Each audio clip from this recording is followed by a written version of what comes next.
to postoji spremnost. I ne vidim razloga zašto to radi sa federacijom, jer on nemaju viškovi i on moraju da idu na neka druga tržišta. Zato da ne bilo ove priče odmah iz Sarajeva, evo, nešto pravi. Da vas pitam, kako će to tek biti? Pa on mogu sa Hrvatskom to recimo raditi. Niko im ne brani, ja pozdravim. Dobro, da li će biti poskupljenje električne energije? Evo, predsjednik Jelić je danas na Mraković rekao da neće biti. I to je dio histerije koji je napravljen. Prvo, niko ne govori o tome da smo mi, evo, godinu i po dana sprečavamo bilo kakav razgovor o poskupljenju struje i da danas imamo oko 25% jeftiniju struju nego što ima federacija. I to je egzaktan podatak. I dalje mislimo da je naš problem u nedovoljno dobrom upravljanju elektrosistemom.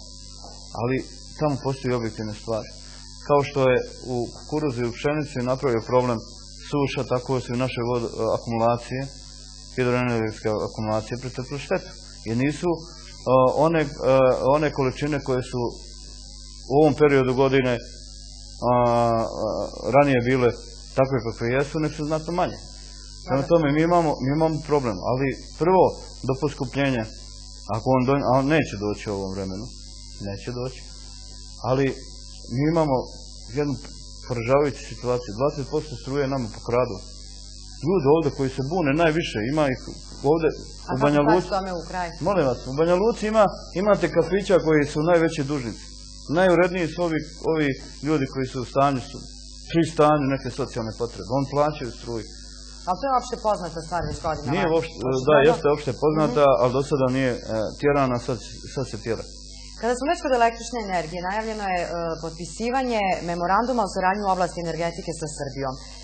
Šta to konkretno znači za Republiku Srpsku i da li je ovaj današnji sastanak na Mrakovici uvod u jednu tu globalnu regionalnu priču?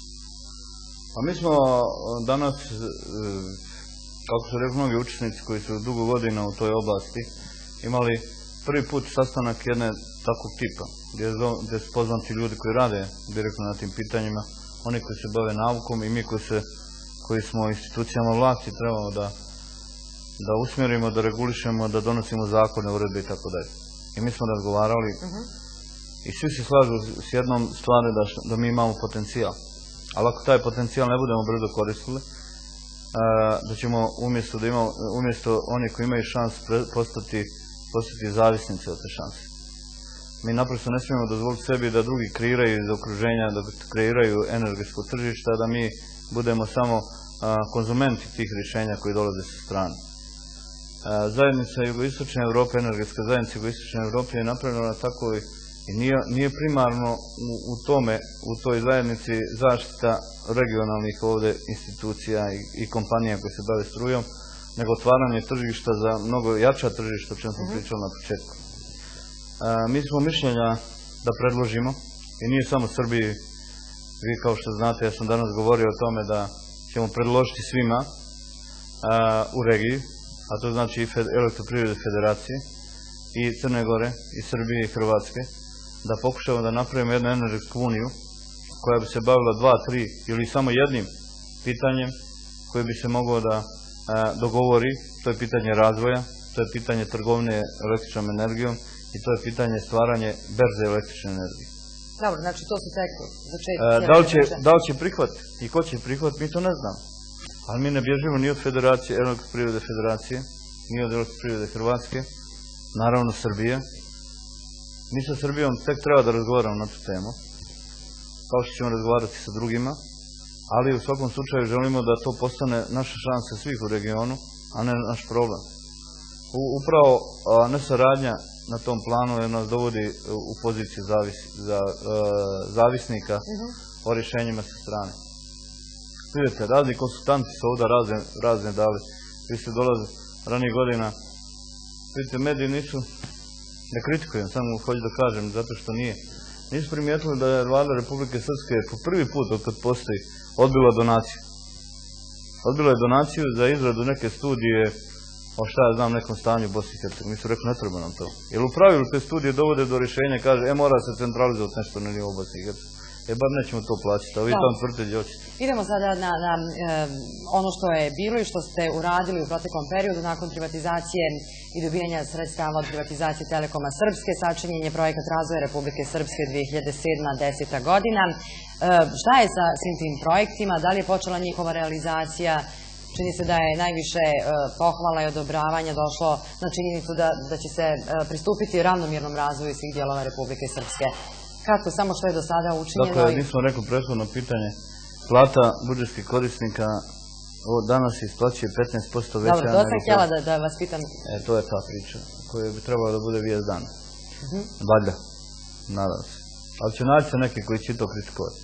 To znači da će nastavnik u osnovnoj školi imati oko 750-60 maraka platu. Ja samo reći da sam nasledio platu kad sam došao prije godinu dana, ona je bila oko 400 i nešto maraka.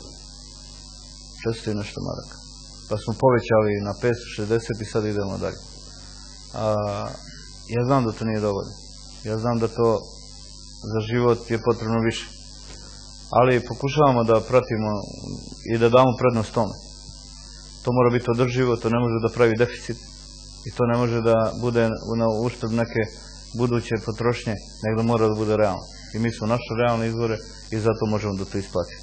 I to je nešto što ćemo održati u budućnosti. Vjerovatno, kao što znate, u oblasti zdravstva smo se dogovorili da doktor medicine ima 1.500 maraka platu, jer smatramo da to treba obezbediti ljudima, ali od njih traži odgovornost.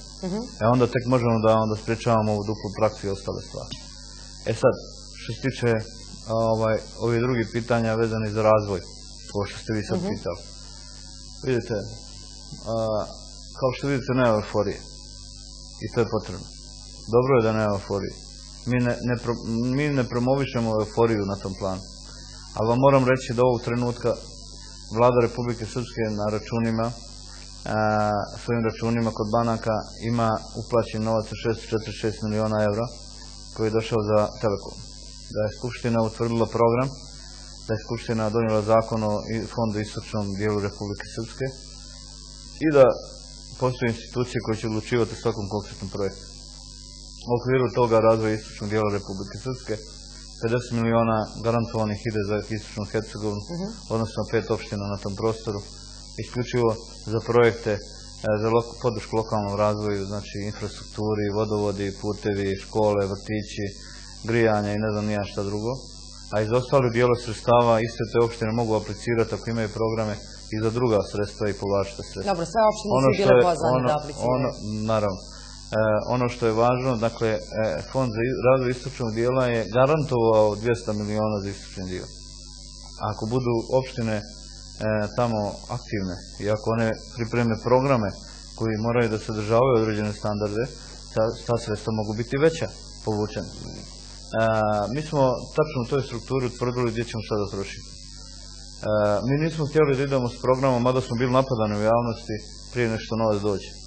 Mi smo ranije u prošlosti imali često priliku da se priča o nekim velikim avionima i kamionima, a onda ne bude ništa. Sad imamo pare na sonu, što kaže narod, imamo ih na računima. Ja pozivam sve ljude, prije svega stručne i ove javnosti, iz struktura vlasti, prije svega lokalne, iz privrede, da zaista izluče sve strukture i procedure i da apliciraju za to. Mi ćemo već u septembru odlučivati o prvim projektima koji će doći i odobravati te projekte. Osnovni cilj, dakle, tih projekata da bude dugoročno drživ, da rješava jedan problem koji će omogućiti dodatni razvoj. Ti projekti i taj novac sigurno, bar ću ja pokušati, da ne bude rasipnički dijeljenje i da odjednom udari se pritisak na raznu potražnju. Mi moramo da kao vlada vodimo računa o tome da projekti koje ćemo odobriti, da prije svega robe za realizaciju tog projekta mogu da se nabave na našem tržištu. Ako sada odobravamo projekte koji moraju da izvrše kupovinu robe u Hrvatskoj, u Srbiji,